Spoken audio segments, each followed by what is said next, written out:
Hello, good evening. How are you? कैसे हैं आप लोग? पहले से बढ़िया बढ़िया बने रहो, नया करते रहो। हाँ, एग्ज़ाम का जो बुलेटिन था नीट का, बिल्कुल सही कह रहे हो।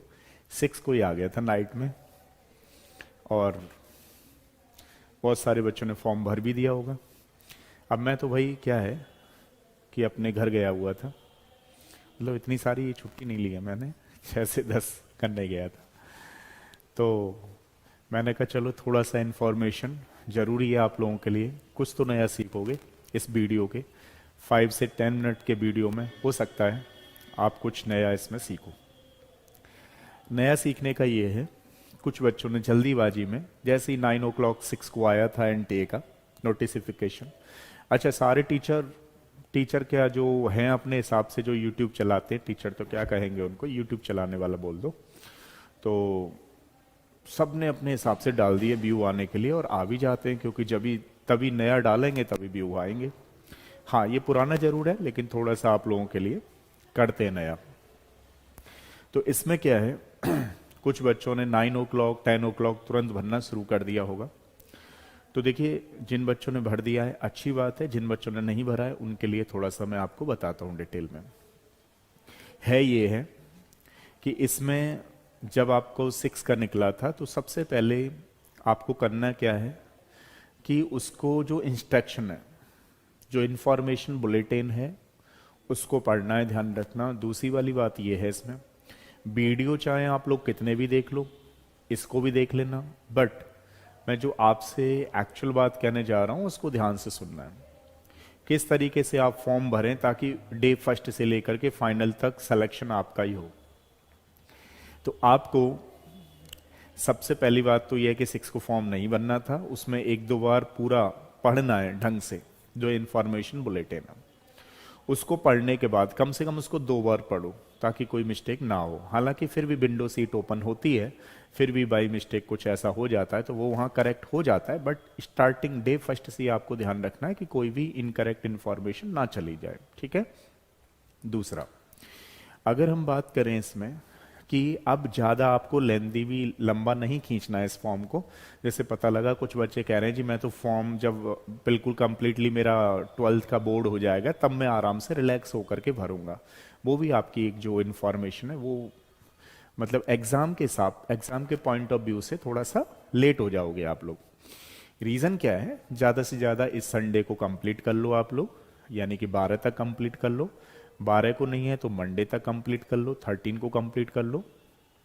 संडे या मंडे इसके बाद ज़्यादा मत जाने दो, क्योंकि पता लगा कि आप एग्ज़ाम फिनिश होने का वेट कर रहे हो, और जब तक जो आपके एग्ज़ाम नियर सेंटर हैं, एग्ज़ाम सेंटर हैं, वो फिल हो चुके होंगे, और फिर आपको जो भी आप ऑप्शन भरेंगे वहाँ पे नहीं आएगा, आपको दूर डाल दिया जाएगा, ठीक है। तो सबसे बड़ी बात यह है कि अब आपका एग्ज़ाम के फॉर्म भरने का टाइम आ चुका है। इसको जल्दी से, जितनी जल्दी हो सके उतनी जल्दी आप भर दीजिए शांति के साथ। लेकिन जब भी फॉर्म भरेंगे तो आप वीडियो का ज़्यादा ना देखते हुए अपना भी एक एफर्ट्स करोगे कि कम से कम एटलीस्ट 1 टाइम इंफॉर्मेशन बुलेटिन को पूरा पढ़ लें। और जो बच्चे नए भर रहे हैं उनके लिए तो विशेष हिदायतें हैं कि इसको आप एक बार जरूर पढ़ें। दूसरा, जो बच्चे फॉर्म मान लीजिए भरने का प्लान बना रहे हैं वो कुछ इंफॉर्मेशन को एक पेज पे नोट कर लें। जैसे फॉर एग्जांपल जब आप फॉर्म भरोगे तो इसमें फोटो लगते हैं, एक पासपोर्ट साइज फोटो है, तो पासपोर्ट साइज फोटो भी आप लोग कलर फोटो बनवा लें।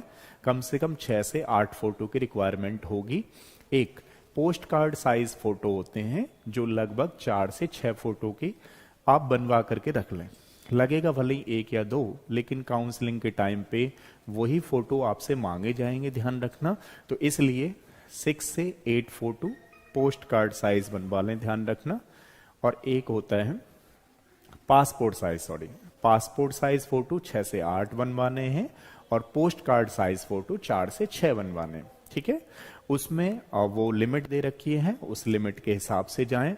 और इनको जब आप फॉर्म फिल करें तो आप अपने पास देख लें, आधार कार्ड है आपके पास, कोई भी मतलब आईडी होनी चाहिए, आधार कार्ड है, वोटर आईडी है, इस तरीके से, ठीक है। फोटो का जो मैं आपको बता रहा हूं। दूसरा, जब भी आप फॉर्म भर रहे हैं ऑलवेज रिमेंबर, एक फाइल हमेशा बना के चलें, क्योंकि जब आप काउंसलिंग के टाइम पे जाओगे तो वहां पर उन्हीं फोटो की रिक्वायरमेंट होगी जो आपने उसमें फॉर्म में भर रखे हैं। दूसरी वाली बात, कई बार तो जब आप लोग 9, 10th या 11, 12th में थे,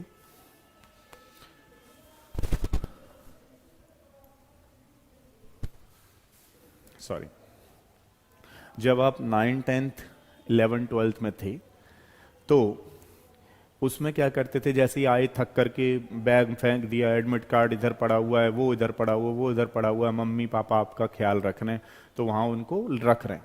कुछ पेरेंट्स ने तो अपने बच्चों के सारे डॉक्यूमेंट तब से फर्स्ट क्लास से लेकर के 12th क्लास तक के संभाल के रख रखे होंगे।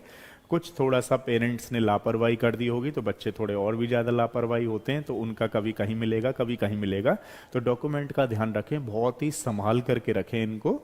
आपका एडमिट कार्ड आएगा, उसको भी संभाल के रखें, वो काउंसलिंग के टाइम पे आपको रिक्वायरमेंट होगी। अगली वाली बात जो मैं बता रहा था आपको कि फीस का है। फीस तो आप जानते हो, जनरल कैटेगरी में आते हो तो 1700 है, आपके थोड़ा सा बढ़ा दिया है, 200 रुपये बढ़ा दिए हैं।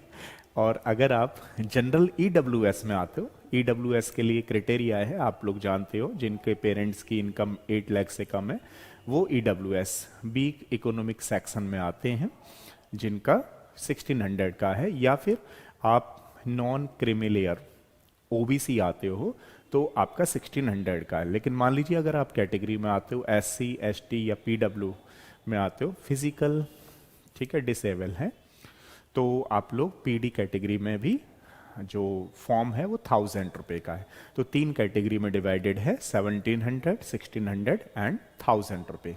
दूसरी वाली बात ये है, ध्यान रखना, कुछ बच्चे इसमें कंफ्यूज होते हैं कि EWS कैसे बनना है, या फिर हम नॉन क्रीमीलेयर OBC हैं या नहीं है। जैसे फॉर एग्जांपल बताता हूं मैं आपको, कुछ कास्ट क्या होती हैं कि स्टेट में तो वो OBC में आ रखे होते हैं, लेकिन सेंट्रल में OBC में नहीं आ रखे होते हैं। जैसे एग्जांपल के तौर पे मानिए कि जो यादव है, यादव कास्ट बेसिकली उसमें स्टेट में भी OBC में आ रखे होते हैं और सेंट्रल में भी OBC में आ रखे होते हैं, ठीक है। अब जैसे फॉर एग्जांपल जाट कास्ट लेते हैं, जो जाट कास्ट के स्टूडेंट हैं वो, अब जैसे मान लो कोई यूपी से बिलोंग करता है, तो यूपी में वो OBC में लगता है, बट यहाँ सेंट्रल के लिए वो OBC में नहीं लगेगा, नॉन क्रीमीलेयर नहीं है। तो उसके लिए उन्होंने एक टेबल दे रखी है कि इस टेबल पे विजिट कर लें कौन सा किस कास्ट से रिलेटेड है और वो नॉन क्रीमीलेयर में आ रहा है या नहीं आ रहा है। तो इसका पहले आप डिसाइड कर लें अपनी कास्ट को लेकर के कि आपकी कास्ट OBC नॉन क्रीमीलेयर है या नहीं है, सबसे पहली बात। दूसरा, अगर आप मान लीजिए EWS बनना चाह रहे हो, जनरल कैटेगरी के हो, तो आपके पास सर्टिफिकेट होना बहुत जरूरी है। ऐसा नहीं हो कि पता लगा आप खुद से ही एज्यूम कर लो नहीं मैं तो EWS हूं, तो आपके पास प्रॉपर तरीके से EWS सर्टिफिकेट होना चाहिए जो SDM ऑफिस से बनता है, ठीक है। अब इनके हम रिजर्वेशन की बात करें तो रिजर्वेशन का ध्यान रखना, OBC नॉन क्रीमीलेयर का 27% रिजर्वेशन है। दूसरा जो जनरल EWS है उसका 10% है, बाकी अलग अलग अदर कास्टों का है, ठीक है। तो कहने का मतलब, अगर आप जनरल EWS में भी आते हो तो वो भी आप वहां पे फिल कर सकते हो, लेकिन आपके पास पहले सर्टिफिकेट का होना बहुत जरूरी है, इसका ध्यान रखें, ठीक है। अगला पॉइंट ये है कि देखिए अब इन्होंने क्या कर रखा है, जैसे मान लीजिए NTA एक कंडक्टिंग बॉडी है। इससे पहले अगर हम बात करें 2016 से पहले, तो उस समय CBSE कंडक्टिंग बॉडी होती थी। अब इसमें जैसे जैसे हम जाएंगे, जैसे फॉर एग्जांपल 2020 से इन्होंने एम्स को कंबाइन कर दिया, फिर इन्होंने जिपमर को कंबाइन कर दिया, तो बहुत सारी ऐसी बॉडीज हैं जो डिफरेंट एग्जाम, अब जो नीट यूजी होता है वो ध्यान रखना आयुष के लिए वैलिड है। अब जैसे MBBS BDS अलग चला जाएगा, NMS उसको लेती है कंडक्टिंग, मतलब जैसे काउंसलिंग जो कराती है, वो काउंसलिंग की भी अलग अलग बॉडीज होती हैं। जैसे मान लीजिए किसी बच्चे को BMS में एडमिशन लेना है, उसको आयुष मंत्रालय जो है कराता है काउंसलिंग। तो काउंसलिंग कराने की, जैसे मान लेते हैं फॉर एग्जाम्पल कि BIBS कोचिंग इंस्टीट्यूट है, BIBS कोचिंग इंस्टीट्यूट में नीट का अलग पोर्शन है, IIT JEE का अलग है, CUET का अलग है, तो कोर्सेस अलग अलग चलते हैं। तो ऐसे ही यहाँ पे क्या है, एनटीए कंडक्टिंग बॉडी है जो डिफरेंट एग्जाम को कराएगी और जो उसकी काउंसलिंग कराएंगे वो अलग अलग होंगे। जैसे फॉर एग्जांपल मान लीजिए आयुष का है तो उसके लिए अलग जाएगी, मान लीजिए BUMS, BHMS, BMS, सारे के सारे इसी के थ्रू जाएंगे। दूसरा, कुछ यूनिवर्सिटीज़ में BSc नर्सिंग होता है, उसमें ध्यान रखना, सबका नहीं बता रहा हूँ मैं, कुछ यूनिवर्सिटीज़ में 100% जो नर्सिंग होती है वो एंटी मतलब नीट यूजी के थ्रू ही, स्कोर कार्ड के थ्रू वहाँ पर एडमिशन लिया जाता है। लेकिन इसकी काउंसलिंग कराने का अलग अलग है, ध्यान रखना। ऐसा नहीं है कि बस एक जगह आपने देखा अच्छा MBBS की काउंसलिंग चल रही है, मेरी नहीं चल रही, तो आपको कंडक्टिंग बॉडी का दूसरे में आपको उसको देखते रहना पड़ेगा। जब ये एग्जाम हो जाएगा उसके बाद की बात मैं बता रहा हूँ, ठीक है। दूसरी जो इसमें, जैसे लास्ट ईयर से ही ध्यान रखना सिलेबस चेंज हुआ था, तो सिलेबस मतलब सिलेबस क्या चेंज हुआ था, बेसिकली पैटर्न चेंज हुआ था। पैटर्न ऐसा होता है कि टोटल क्वेश्चंस जो हैं 200 आएंगे, जिसमें 50 क्वेश्चन फिजिक्स के, 50 क्वेश्चन केमिस्ट्री के, 50 क्वेश्चन बॉटनी के, 50 क्वेश्चन जूलॉजी के। एक जो सब्जेक्ट है वो 2 पोर्शन में डिवाइड होगा, जिसको portion A and B section बोलेंगे। सेक्शन A में 35 क्वेश्चंस आएंगे जो सारे करने हैं आपको, और ईच क्वेश्चन होगा 4 मार्क्स का। सेक्शन B में 15 क्वेश्चन आएंगे जिसमें आपको जो करना है ओवरऑल 10 करने, 15 में से 10 करने, यानी कि आपको चॉइस है 5 क्वेश्चंस की, आपकी वो छोड़ सकते हैं, ठीक है। तो टोटल मिला करके अगर हम देखें तो आपको 45 क्वेश्चन करने, 180 मार्क्स का है ईच सब्जेक्ट। तो अगर आप देखेंगे तो 720 का बनेगा, ठीक है। दूसरा, इसका जो टाइमिंग है, टाइमिंग होता है 200 मिनट्स, इसका मतलब हुआ 3 घंटे 20 मिनट। जैसे मान लीजिए जब एग्जाम जो होगा आपका वो 7 मई 2013 को होगा, जो 2 बजे से लेकर के 5:20 पर फिनिश होगा। लेकिन इसके भी अपने एक रूल होंगे, अपने प्रोटोकॉल होंगे, वो भी आपको फॉलो करने हैं, ठीक है। उस समय बताऊंगा क्या क्या चीजें ले जानी है, क्या घड़ी ले जानी है, क्या नहीं ले जानी है। अभी फिलहाल के लिए थोड़ी बहुत मैं इंफॉर्मेशन आपको दे रहा हूं। दूसरा, आपको इंफॉर्मेशन बुलेटिन को पूरा पढ़ना है इसको भरने के लिए, ठीक है। और एक अपना फोल्डर बनाना है डे फर्स्ट से लेकर के, उसी में सारी फोटो स्टेट करेंगे आप। कंफर्मेशन पेज आएगा, उसकी 2-2 सेट 3-3 सेट करते रहेंगे। जब आप एडमिट कार्ड लेकर के जाएंगे उसके भी कम से कम 5 फोटो स्टेट अपने पास रखेंगे। कई बार फोटो स्टेट खो जाती हैं तो इसका आपको ध्यान रखना पड़ेगा। जब काउंसलिंग लेटर आएगा तो उस समय भी आपको बहुत सारी चीज़ें करनी पड़ेंगी, वो उस समय की बात है, मैं आपको बताऊंगा पूरा काउंसलिंग का रोल कैसे और कब होगा, ठीक है। तो ये वाली मैंने एक बेसिक इन्फॉर्मेशन आपको दे दी है। जो फॉर्म फिल किए जा रहे हैं वो 6 मार्च से लेकर के किए जा रहे हैं, 6 अप्रैल 2023 तक चलेगा। जो आपका एग्ज़ाम होगा वो 7 मई को होगा, ठीक है। तो उसके लिए अभी से लग जाइए, फॉर्म अपना फिल कर लीजिए, सारी जहाँ जहाँ पे पेंडिंग में कोई कोई चीज़ पड़ी हुई है उनको सही करवा लीजिए। जैसे फॉर एग्जांपल बहुत सारे बच्चों का तो रहे कहीं बच्चा रहा है और आधार कार्ड में कहीं का पड़ा हुआ है, तो ये उधर उल्टा सीधा हो रखा है। जितना जल्दी हो सके उतना जल्दी आप लोग इनको सही करवा लीजिए, नहीं तो फिर आगे जा कर के आपको प्रॉब्लम आएगी इस फॉर्म को भरने के लिए। और फॉर्म तो भर जाएगा लेकिन काउंसलिंग में बड़ी प्रॉब्लम आती है, ध्यान रखना। तो कई बार ऐसा होता है कि अगर कुछ कमी रह गई तो मान लीजिए सीट आती हुई भी फिर प्रॉब्लम हो जाती है, फिर दूसरे को अलॉट हो जाती है। तो ऐसा कोई गलती ना करें आप लोग, फॉर्म में गलती ना करें, मिस्टेक ना करें जिससे कि आपका फॉर्म रिजेक्ट हो जाए या कुछ ऐसी प्रॉब्लम हो जाए।